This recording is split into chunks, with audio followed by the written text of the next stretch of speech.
voulais faire ce partage ensemble. Voilà. Je réfléchissais à ce que disait le frère, je n'en ai pas parlé du thème de ma prédication, de ce que j'avais prêché ce soir, mais ça a réconforté mon cœur de voir qu'on a abordé des sujets tels que l'hostilité du monde. Le frère Pédro disait, c'est vrai, Jésus ne nous a pas trompés, il ne nous a pas dit que tout serait facile, mais il nous a dit, bien, vous avez des tribulations dans le monde. Et Jésus a aussi dit, prenez courage, j'ai vaincu le monde. Et Jésus, lorsqu'il a prié pour ses disciples, il a dit, Seigneur, il a dit, Père, je ne te prie pas de les ôter du monde, mais de les garder. Et Jésus a pu dire aussi, je suis avec vous tous les jours jusqu'à la fin du monde. Alors la vie chrétienne, lorsqu'on s'engage dans la vie chrétienne, ce n'est pas une vie où, sur un claquement de doigts, le bonheur va venir frapper à notre porte, on va gagner des tonnes d'argent, on va être en paix avec tout le monde va nous aimer, tout le monde va nous faire des fleurs, mais bien au contraire. Lorsqu'on s'engage dans la vie chrétienne, réellement ce qu'on fait, c'est qu'on prend une position. Une position contre l'ennemi de nos âmes. On dit oui à Dieu, mais lorsqu'on dit oui à Dieu, on se met en révolte avec l'ennemi de nos âmes. Et donc, s'engager dans la vie chrétienne, ou vivre la vie chrétienne, ça ne va pas être une vie de tout repos. Et la Bible va comparer la vie chrétienne avec la vie d'un soldat, avec une vie de combat. Paul dira, il n'est pas de bon soldat qui s'embarrasse des choses de la vie s'il veut plaire à celui qui l'a enrôlé, celui qui l'a engagé. Et lorsque nous nous sommes engagés dans l'armée de Christ, on pourrait dire ça comme ça, réellement nous sommes rentrés dans une guerre. Mais cette guerre, je voudrais vous rappeler qu'elle est déjà gagnée d'avance. Parce que le général de notre armée, le roi de notre armée, c'est le Seigneur Jésus. Et il a déjà tout accompli pour nous. Satan a été écrasé à la croix du Calvaire. Et lorsque nous rentrons dans ses rangs, certes le combat est là, parce que nous sommes sur la terre, mais la victoire est devant nous. Et regardez ce que la Bible nous conseille, ce que la Bible nous exhorte. Si on lit dans l'Épître à Timothée, la première Épître à Timothée, au chapitre 1, verset 18, voilà ce qu'aurait dit Paul à Timothée. La recommandation que je t'adresse, Timothée, on pourrait comprendre par le commandement que je t'adresse, Timothée, mon enfant, selon les prophéties faites précédemment à ton sujet, c'est que d'après elles, tu combattes le bon combat. Les prophéties qui avaient été adressées à Timothée, c'était concernant son ministère. Lorsque Timothée a dit oui à Dieu pour le servir, ça avait été comme un signe pour lui, cette prophétie, et ça l'engageait dans un travail, dans un ministère. Mais est-ce que le combat concerne simplement ceux qui travaillent à la prédication, qui sont engagés en tant que prédicateurs envers le Seigneur? Non. Le combat est un combat spirituel qui concerne tous les chrétiens. Et l'exhortation, le commandement que Paul va donner à Timothée, c'est combat le bon combat, en gardant la foi et une bonne conscience. Combat le bon combat, en gardant la foi et une bonne conscience. Alors déjà, il y a, on l'a déjà évoqué, mais pour rentrer dans le vif du sujet, il faut savoir discerner qui est notre ennemi. Si on s'engage dans une guerre et qu'on commence à se battre avec tout le monde autour de nous, on ne sait plus qui on combat, on ne sait plus qui on a gagné, on ne sait plus rien. Donc la première des choses, c'est de bien se rappeler qui est notre ennemi, principalement.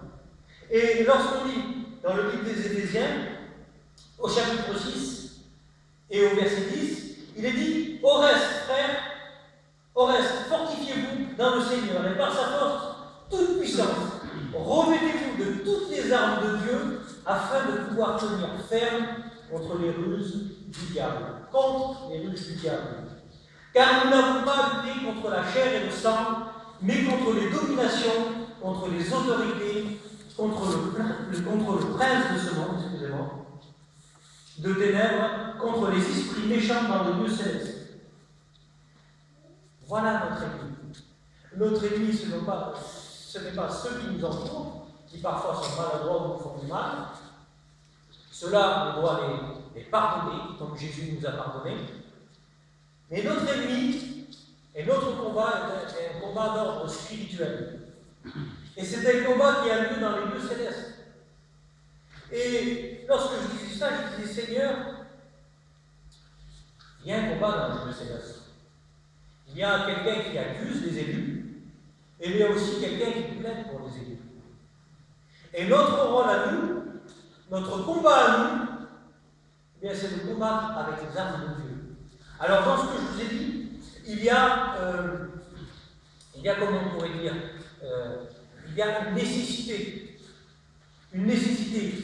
Alors, la nécessité pour nous, c'est d'être fortifié. Parce que si on ne se fortifie pas, si on prend appui sur la chair, ou si on se confie dans les hommes, on n'aura pas la force de résister au plus du diable. On va être manipulé comme des pantins et on va se cogner dans les murs. Alors, la meilleure façon de pouvoir tenir ferme, lorsqu'on ne comprend plus ce qui nous arrive, lorsque c'est dur pour nous, eh bien, c'est de rechercher les forces qui sont en Dieu, se fortifier dans le Seigneur et par sa force toute puissante. C'est-à-dire que, en Dieu, quelles que soient les preuves qui viennent nous frapper, nous avons le moyen de trouver la force de la surmonter. Alors, il est dit, regardez, vous n'avez pas à lutter contre la chair de sang, et il est dit, c'est pourquoi prenez toutes les armes de Dieu. Ça, c'est un besoin que nous avons aussi. Combattre, mais combattre avec les armes de Dieu. Pas combattre de manière charnelle, mais combattre comme lui le veut, comme on a dit longtemps. Aujourd'hui, on aurait plutôt tendance, c'est une influence du monde, aujourd'hui le monde ne supporte plus rien, on ne peut plus dire une vérité, mais lorsque quelqu'un dit quelque chose, que ce soit en bien ou en mal, on aurait tendance à vouloir lui taper sur les doigts, parce que la vérité dérange parfois. Et un chrétien, c'est pas comme ça qu'il a appelé à vivre. Un chrétien, il a à vivre sa foi, il a appelé à vivre sa foi comme Jésus le veut, comme Christ lui a montré. Alors voilà ce qui va être dit. C'est pourquoi prenez toutes les armes de Dieu, afin, c'est le but, de pouvoir résister dans le mauvais jour. Et mes amis, que de mauvais jours est tombé en ce moment sur la terre. Alors, je ne serais pas un prophète si je vous dirais que vous avez des problèmes, moi qui ne vous parle jamais des problèmes. Et j'ai un plus solide sur qui compter. Mais pour pouvoir résister, à la tentation de tout laisser tomber, à la tentation de se faire justice nous-mêmes, à la tentation de mal agir, d'envoyer tout balader, il faut qu'on saisisse ces armes de Dieu. Et ces armes de Dieu, vous savez, le Seigneur les met à notre portée. Alors, quelles sont ces armes de Dieu? Je crois que la plupart doivent connaître sur ici, mais j'aimerais qu'on puisse les regarder ensemble, tout simplement. Il est dit, tenez donc ferme à vos reins la vérité pour ceinture. La vérité pour ceinture. Quelle importance d'être vrai devant Dieu. Parfois, et je sais que ça va déjà arriver, moi, je vous le confesse, parce que même si je vous prête, je n'ai pas tout compris. Je ne suis pas même le plus intelligent de la terre, des erreurs que j'avais fait. Certainement, j'en commettrai de nouvelles, mais de nos erreurs, il faut que ça nous apprenne quelque chose. Et ça m'est arrivé, moi, de vouloir sauver la face. De vouloir dire, je sais que j'ai des étoiles, je sais que ça ne va pas, mais je vais le dire à personne, et je vais continuer à sourire. Et mes étoiles étaient toujours là. Et lorsque la Bible nous encourage à avoir la vérité pour ceinture, en réalité, la vérité, la Bible dit qu'il n'y a pas de force contre la vérité. Ça a un pouvoir, un impact dans nos vies phénoménal.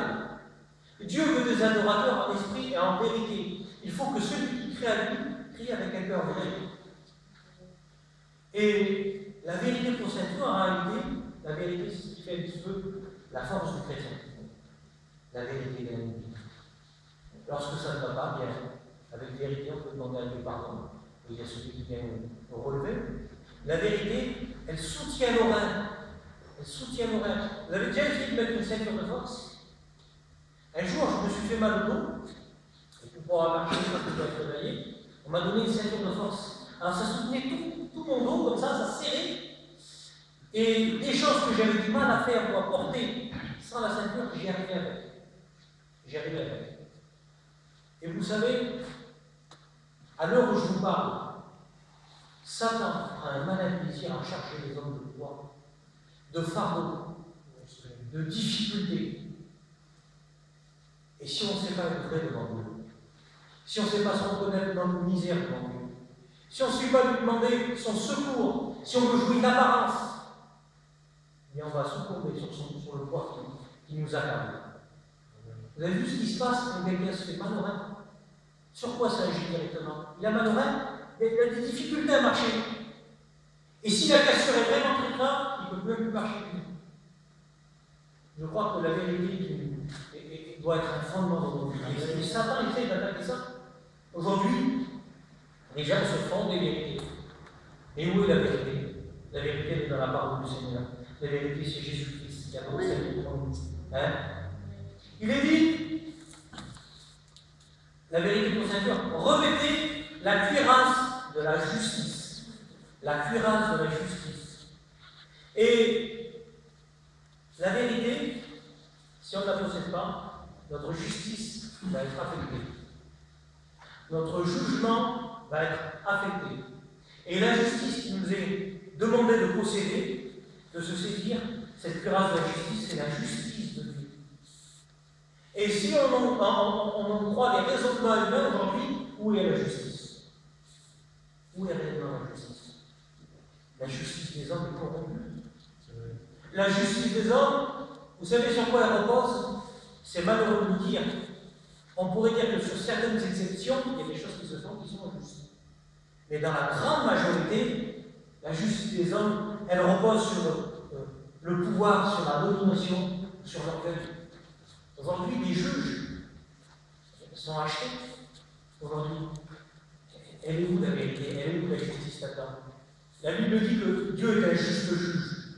Dieu est un juste juge.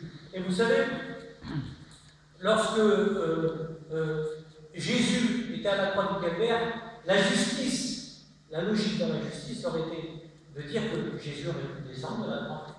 Jésus aurait pu faire taire ceux qui l'accusaient. Jésus aurait pu faire mourir ceux qui lui faisaient du mal. Il avait tout pouvoir. À un moment donné, il nous apporte, si je prie le Père, il nous donnerait 12 légions d'anges. Quand on voit ce que 2 anges ont fait à Sodome et Gomorrhe, comment ils l'ont détruit? Imaginez-vous 12 légions d'anges. Ça fait environ 72 000, si je ne me trompe pas, 12 légions. La justice de Dieu, vous savez comment elle s'est manifestée? Père, pardonne-nous, ils ne savent pas ce qu'ils font. Devant leurs injures. Au lieu que, même que j'ai raison, que je suis dans les droits, Seigneur, je veux pardonner, je veux les aimer. La Bible dit que la colère de l'homme n'accomplit pas la justice de Dieu. La colère de l'homme n'accomplit pas la justice de Dieu. Et Dieu est un juste juge. Et il faut le laisser agir dans nos vies. Alors, la cuirasse, elle avait une particularité aussi. La cuirasse de justice, elle est comparée à une armure. L'armure spirituelle est comparée à une armure d'un soldat. Et les cuirasses que portaient les soldats, elles avaient un défaut. Et le défaut se trouvait à l'arrière. La cuirasse protégeait le tronc, vous savez, tout le devant. Mais si quelqu'un voulait déserter sans se dire, il prenait le risque d'être frappé dans le défaut de la cuirasse. On pouvait dire ça comme ça. La cuirasse, elle est liée à la foi. Si on lit dans l'Épître aux Thessaloniciens, au chapitre 5 et au verset 8, premier épître, il est dit, en parlant de la cuirasse de la foi. La cuirasse de la foi. Alors il faut croire que quelle que soit la circonstance, Dieu appliquera sa justice envers nous. Il faut le laisser faire, il faut avoir confiance. Mais il ne faut pas dire, parce qu'on a subi une injustice, ben je laisse tout tomber. De toute façon, si on laisse tout tomber, qu'est-ce qu'on va y gagner? On ne gagne rien, on perd tout. Ça n'arrange pas nos situations, on perd tout. Alors laissons Dieu faire. Laissons Dieu faire. La cuirasse de justice. Il est dit que, il y a un texte qui est dit dans l'Épître aux Hébreux, il est dit, mon juste vivra par la foi. Mais s'il se retire, mon âme ne prend point plaisir en lui. Et je regardais l'autre jour, j'ai été étonné dans le texte littéraire, il dit mon juste vivra de foi, il se nourrira de la foi. Mais s'il déserte, comme quelqu'un qui a peur, qui s'en va, qui s'en va, j'en ai marre de la bataille, je m'en vais, j'en ai marre de l'adversité, je m'en vais. S'il déserte, mes amis, je suis là pour vous rappeler ce que Dieu a mis sur mon cœur, et ce que Dieu a mis sur mon cœur, à moi aussi, c'est que la vie chrétienne, c'est un combat. Et c'est que devant l'ennemi, avec Dieu, lorsqu'on arrête de combattre, c'est qu'on est mort. Mais tant qu'on combat, l'ennemi ne peut pas nous tuer. Il peut nous faire du mal. Et le Seigneur, c'est lui qui nous donne la vie en abondance. Hein? Alors il est dit, la cuirasse de justice, mettez pour chaussure à vos pieds le zèle que donne l'évangile de paix. Vous savez qu'au travers de ce qu'on vient d'évoquer, il y a un aspect que Satan exploite dans les vies. C'est que, parce qu'on a des problèmes des fois, et on n'a plus la force de travailler pour Dieu. On n'a plus envie de travailler pour Dieu. Et vous savez, on est peut-être la génération qui va voir le retour du Seigneur. Le Seigneur est à la porte. Et on ne doit pas se laisser ralentir, se laisser arrêter par l'ennemi de nos âmes. On doit travailler pour lui, travailler au salut des âmes. On nous a fait du mal. Mais, Seigneur, ce n'est pas parce qu'on m'a fait du mal que les âmes ne doivent pas être sauvées. Alors Seigneur, je vais travailler pour toi. Je vais être zélé pour toi. Seigneur, il faut le demander ça, c'est important. Hein? Les coups n'ont pas arrêté Jésus. Les coups n'ont pas arrêté Jésus. Les injustices n'ont pas arrêté Jésus. Et Jésus a accompli pleinement son œuvre de salut pour nous, hein, quel que soit ce qu'on nous faisait. Alors il dit, le bouclier de la foi. Le bouclier de la foi. Prenez par-dessus tout cela le bouclier de la foi. Quelle force lorsque notre foi devient un bouclier pour nous. Vous imaginez la foi comme bouclier. Alors la foi comme bouclier, c'est quelque chose de terrible. Parce que c'est vrai que la foi nous permet d'accepter Jésus, d'être sauvé, d'être pardonné, de vivre la vie avec lui. Mais lorsque notre foi nous permet de résister au diable avec une foi ferme, lorsqu'il vient nous chuchoter à l'oreille, laisse tout tomber, ça ne sert à rien. De toute façon, tu n'y arrives pas. Ta vie, c'est l'échec sur l'échec. Et vous savez ce qui nous fait dire la foi? Jésus m'aime. Je ne veux pas t'écouter. Jésus m'aime. Jésus même me sauve, pas qu'on me mérite. La Bible dit que c'est par grâce qu'on est sauvé par le moyen de la foi. Alors Seigneur, je suis sauvé pas par la mérite. Tu peux me dire ce que tu veux. Par la foi, tu peux faire taire l'ennemi. Par la foi. Le bouclier de la foi pourrait être enflammé du malade. Satan nous embraser nos vies, qu'on soit détruit, qu'on soit consumé. Consumé. C'est ce que Satan veut. Ne croyez pas qu'il veut juste vous éloigner des rien. Il veut vous détruire. Il veut que le châtiment qui lui est réservé soit le vôtre. Mais le Seigneur Jésus, par sa grâce, par la foi, il nous permet de triompher. Et un texte qui dit que nous ne sommes pas de ceux qui se retirent pour se perdre, mais nous sommes de ceux qui avons la foi pour sauver nos âmes. Qui avons la foi pour sauver nos âmes. La Bible dit que la victoire qui triomphe du monde, c'est notre foi. Alors, en tout temps, par la foi, mais sachons-nous saisir des armes de Dieu. Sachons-nous servir des armes de Dieu. Hein? Il dit le casque du salut. Quelle beauté, le casque du salut. Le casque, dans une armée, c'est quelque chose qui marque une appartenance. Aujourd'hui, vous voyez par exemple, pendant la guerre, tout à l'heure elle a parlé du temps des Allemands, pendant la guerre, vous avez des casques à pointe. Et les Allemands, des casques à pointe. Quand vous voyez passer des soldats avec des casques à pointe, vous savez que c'est des Allemands. Hein? Quand vous voyez aujourd'hui les casques bleus, vous savez que c'est l'armée des Nations Unies. Hein? Le casque nous permet de reconnaître notre appartenance. Ayez le casque du salut.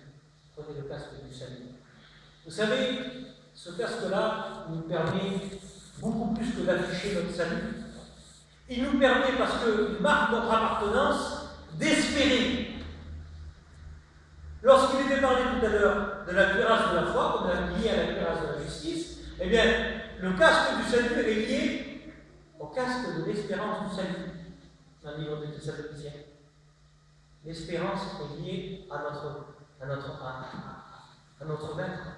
Et si nous pouvons aujourd'hui nous saisir par la foi, par la casque du salut, pour nous rappeler que nous sommes dans l'armée du Seigneur, que nous lui appartenons, eh bien nous pouvons également, à cause de ça, espérer en lui. Espérer en son secours, espérer de ce qui va venir nous chercher.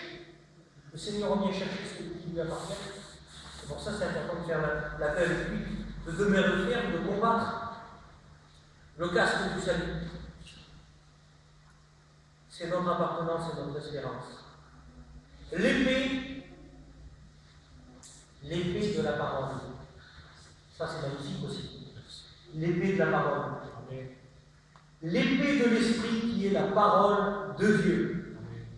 Vous voyez, toute cette panoplie d'armes, il a dit c'est un combat, mais Dieu nous a donné des armes qui sont défensives, comme le casque, comme le bouclier. Il nous a donné aussi des armes offensives. Il a pourvu à ce qu'on puisse se défendre et à ce qu'on puisse contre-attaquer aussi.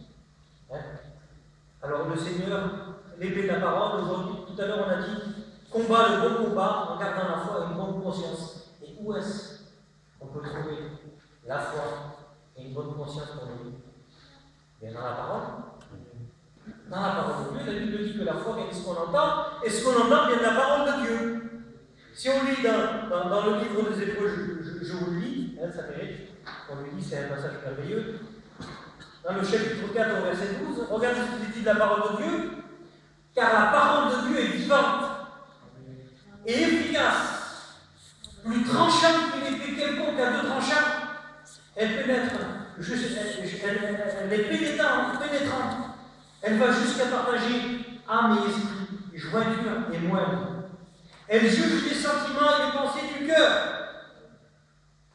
Voilà comment avoir une bonne conscience. En examinant sa vie par rapport à la parole de Dieu. En disant, Seigneur, c'est pas parce que je pense quelque chose, parce que derrière ma pensée, il y a une certaine logique humaine que j'ai raison. Voyons ce que dit ta parole, Seigneur. Et lorsqu'on regarde dans la parole de Dieu, alors elle nous éclaire. Elle nous montre si nos sentiments sont purs, s'ils viennent de Dieu ou si ce sont des sentiments charnels. Alors voilà, quelle merveilleuse armure que le Seigneur nous a pourvue pour notre foi, pour combattre, pour avoir de la persévérance, pour avoir une bonne conscience, pour garder la foi. Lorsqu'on lit la parole, on est rempli de la foi. Sa parole nous remplit de la foi, nous transmet la vie. Sa parole est la vérité, elle ne nous trompe pas. Quelle grâce du Seigneur, quelle grâce du Seigneur. Et alors, je vous lis, regardez, la fin du verset, puis j'ai presque fini. Il est dit, prenez l'épée de l'esprit, qui est la parole de Dieu, il est dit, faites en tout temps par l'esprit toutes sortes de prières et de supplications. Faites en tout temps par l'esprit toutes sortes de prières et de supplications, c'est-à-dire que quel que soit ton besoin, tu peux demander à Dieu. Tu peux faire toutes sortes de prières à Dieu. Tu peux lui demander pour ta santé. Tu peux lui demander pour tes besoins, c'est interdit. Même si lui, il prend soin de nous, on peut lui demander pour nos besoins. On peut lui demander pour grandir avec lui, pour avancer avec lui. Il y a plein de choses qu'on peut demander à Dieu. Mais il faut lui demander. Il ne faut pas rester la bouche fermée. Si on reste la bouche fermée et qu'on s'appuie sur notre sort, qu'on ne réagit pas dans la situation, et on va sombrer, et on va mourir doucement. Et on n'aura pas d'issue. Rien ne changera autour de nous. Mais si on sait demander à Dieu, crier à Dieu, comme il a dit tout à l'heure Maïki, parfois il y a des choses qui veulent nous faire taire, mais lorsqu'on prend le courage et qu'on crie encore plus fort à Dieu, et bien le Seigneur, c'est celui qui peut nous délivrer, qui peut nous remplir. Et il dit, veillez à cela avec une entière persévérance. Et je crois de tout mon cœur, que plus que jamais, on a besoin de persévérer. Amen. Lorsqu'on lit dans l'évangile de Matthieu, au chapitre 24, il dit que, à cause de l'iniquité, parce que l'iniquité ce sera accrue, l'iniquité c'est l'injustice, c'est le péché aussi, il dit l'amour du plus grand nombre se refroidira.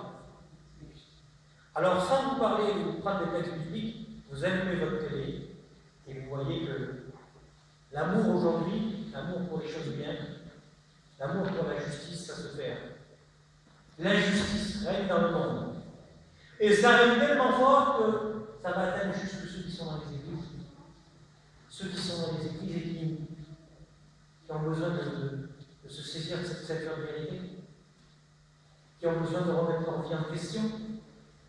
Vous savez, la parole de Dieu, des fois, elle appuie sur un endroit de notre cœur. Ça nous fait mal, mais c'est jamais pour nous tuer. C'est toujours pour nous relever, pour nous encourager, pour nous fortifier, pour nous donner la vie. Et il est dit que l'iniquité sera punie, l'amour du commandement se refroidira. Il dit celui qui persévérera jusqu'à la fin. Celui qui persévérera jusqu'à la fin sera sauvé. Alors, mes amis, mes frères et sœurs, je crois que plus que jamais, il faut persévérer. Se saisir des armes de Dieu, parce que qu'on le veuille ou qu'on ne le veuille pas, on est en guerre contre Satan. Et si demain on nous envoie en plein milieu du champ de bataille et que vous n'avez rien pour vous défendre et rien pour vous battre, vous avez perdu. Alors, sachons saisir ensemble, par la foi, les armes que Dieu nous propose. Je voudrais juste vous lire un texte pour finir. C'est dans l'Épître à Timothée. On revient dans l'Épître à Timothée. Et c'est le chapitre 6, verset 12. Chapitre 6, verset 12, regardez. Combat le bon combat de la foi. Saisis la vie éternelle. Vous voyez, c'est une question de vie ou de mort. Combat le bon combat, saisis la vie. Saisis la vie éternelle, à laquelle tu as été appelé et pour laquelle tu as fait une belle confession. Alors, je ne sais pas si tous ont accepté le Seigneur et passé par le baptême ce soir, mais qu'est-ce qu'on a dit quand on s'est baptisé? On a répondu oui à ce que tu t'engages à suivre le Seigneur dans les bons comme dans les mauvais jours. Alors, gloire à Dieu pour les bons jours qu'on a eus, mais dans les mauvais jours, il faut savoir saisir la vie éternelle, combattre le bon combat de la foi, et pas déserter. On n'est pas des déserteurs. Ce sont nos frères bénis. Deuxième épître à Timothée, il y a un autre verset, et je vous laisse tranquille. Deuxième épître à Timothée, et c'est le chapitre 4, et on va lire au verset 7. Chapitre 4, verset 7. Regardez ce qu'elle dit Paul. J'ai combattu le bon combat, j'ai achevé la course, et j'ai gardé la foi. Désormais, la couronne de justice m'est réservée. Le Seigneur, le juste juge, me la donnera en ce jour-là, non seulement à moi, mais encore à tous ceux qui auront aimé son avènement. Alors, Seigneur, envoyez, il y a de l'espérance avec Dieu. Les temps sont difficiles, les jours sont difficiles, les épreuves sont là. Mais je bénis Dieu quand on peut crier à lui. On peut lui demander pardon quand ça ne va pas. Le Seigneur est celui qui nous pardonne. On peut lui demander des forces. On peut crier à lui. Le Seigneur est un Dieu qui est sourd. Il a donné sa vie à la croix, mais il est ressuscité. Il est avec nous tous les jours jusqu'à la fin du monde. Vous les compris, Seigneur?